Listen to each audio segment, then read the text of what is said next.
very good afternoon and welcome to NTV News. I am Siksha Sharma. Let's take a look into the headlines first. Janata Samajwadi Party headed for a split. 7 lawmakers of the party buy new registration at the Election Commission. Communications Minister says some of the fundamental rights enshrined in the Constitution weakly implemented. Calls on media to protect historical achievements.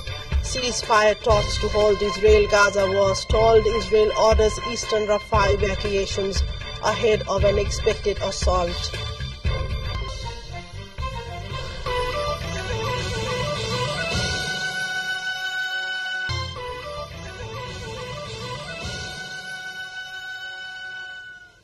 Welcome back to NTV News. We take a look into further updates. 7 members of parliament representing the Janata Samajwadi Party have submitted an application to the Election Commission claiming themselves as a legitimate party. With this, the party is on the brink of split. JSP's MP Sushila Shrestha said a group of 7 MPs led by Ashok Rai submitted the application claiming for the same. Leaders say they look the move to effectively take their agenda to the people and to further strengthen internal democracy. It may be noted that another faction in the party registered the application while party chairperson, also the Deputy Prime Minister and Minister for Health and Population, Upendra Yadav, is currently in the US. EC's assistant spokesperson Ramdatta Pandey confirmed about 7 MPs of JSP registering an application and said that the commission was looking into it. The party has 12 MPs in the federal parliament at present, of them 7 differing. The MPs took to the EC claiming themselves as the legitimate party. Minister for Communications and Information Technology Rekha Sharma has said that some of the fundamental rights enshrined in the Constitution has not been put into practice well. The Communications Minister was speaking at a program organized on the occasion of the 124th year of publication of Gorkha Patra and 62nd anniversary of Gorkha Patra Corporation. Minister Sharma said rights related to social issues including caste, untouchability, caste discrimination, untouchability, gender equity and equality have been arranged in the Constitution, but they have not been effectively implemented into practice. Minister Sharma further said the non-implementation of these fundamental rights should be taken ahead by the government medias to the public. She was of the view that the state-run media can play a pivotal role in protecting the achievements made so far. Taking you to other updates, where an area of 5,133 hectares of various community forest and chakla forest in Baque is currently under fire. According to the District Forest Office, Baque, a total of 76 community forest and one chakla forest have been affected by fire. There are around 100 community forests in Baque. Birendra Ruka, Assistant Forest Officer and Information Officer of the District Forest Office, said that the fire has been brought under control in most of the forest with the help of firefighting vehicles supported by 8 firefighters. To control the fire, 30 kilometers of fire lines have been constructed in Chakla Forest and 20 in various community forests. The fire is reported to have started due to the long dry season without rainfall and also by the carelessness of people. Let's take a look into yet another break. Stay with us for more updates. Welcome back to NTV News. Taking a look into further updates, Deni Fever is prevalent in Bagmati province with over 11,000 positive cases confirmed in the past 9 months. Since the start of the fiscal year 23-24, 11,409 cases have been diagnosed, with Dhading reporting the highest cases, followed by Chitwan, Kathmandu, Makwanpur, Bhaktapur and Dolakha.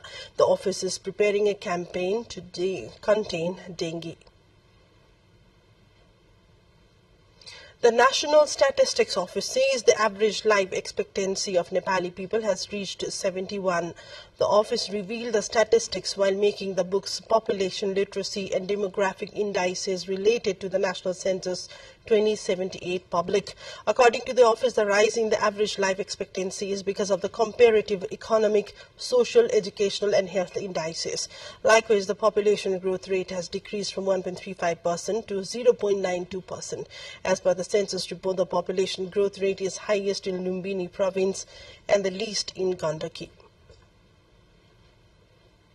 The Department of Mines and Geology has stated that the works for final drilling in course of petroleum exploration at Jaljale of Bhairahabi rural municipality in the Lake district have been intensified. This comes after 150 trucks reached exploration materials at Jaljale from Nepal. The final exploration will conclude in 6 months. With this, it would be determined how much petroleum and gas is available there. If the examination indicates the natural assets as usable, it would be followed with measures for processing.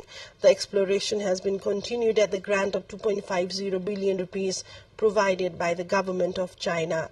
As per the government-to-government agreement reached in 2075, Bikram Sambat. And let's take a look into yet another break. Stay with us for more updates.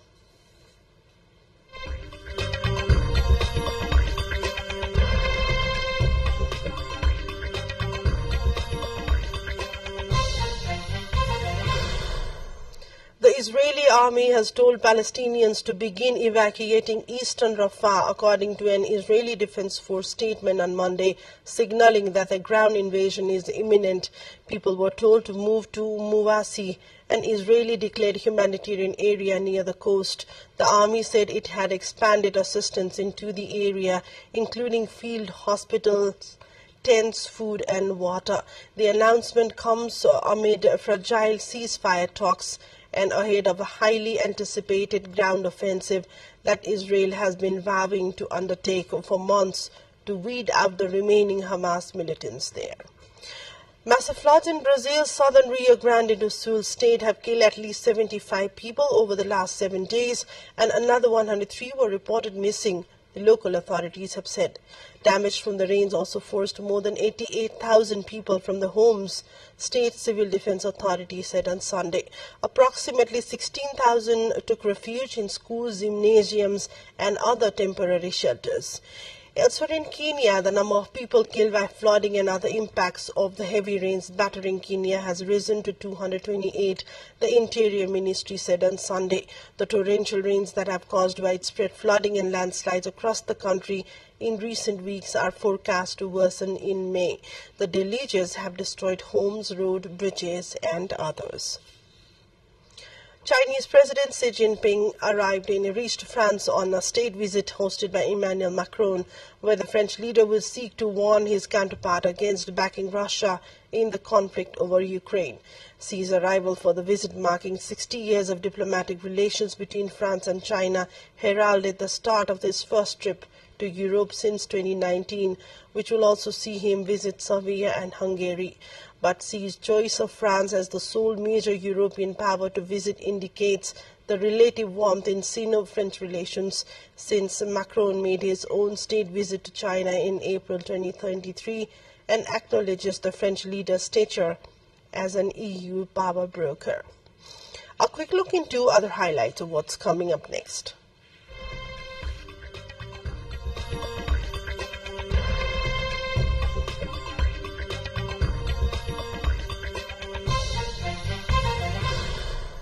An International Monetary Fund mission is expected to visit Pakistan this month to discuss a new program, the lender said on Sunday ahead of Islamabad beginning its annual budget-making process for the next financial year.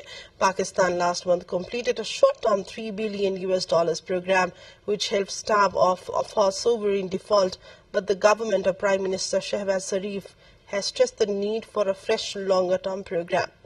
Pakistan's financial year runs from July to June, and its budget for the fiscal year 2025, the first by Sharif's new government, has to be presented before June 30. Pakistan narrowly averted default last summer, and its $350 billion economy has stabilized after the completion of the last IMF program, with inflation coming down to around 17% in April from a record high 38% last May. And this brings us to the end of the bulletin. A quick reminder of the top stories so far.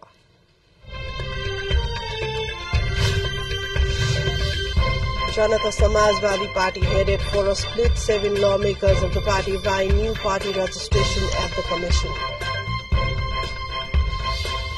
Communications Minister says some of the fundamental rights enshrined in the Constitution will be implemented. Calls on media to protect historical achievements. Ceasefire talks to halt Israel-Gaza war stalled. Israel orders eastern Rafah evacuations ahead of an expected assault. And Salah scores as Liverpool beats Tottenham 4-2 in Premier League, keeps pressure on Arsenal and Manchester City on the title race. That's all for now. Thanks for watching. Have a great day ahead and namaste.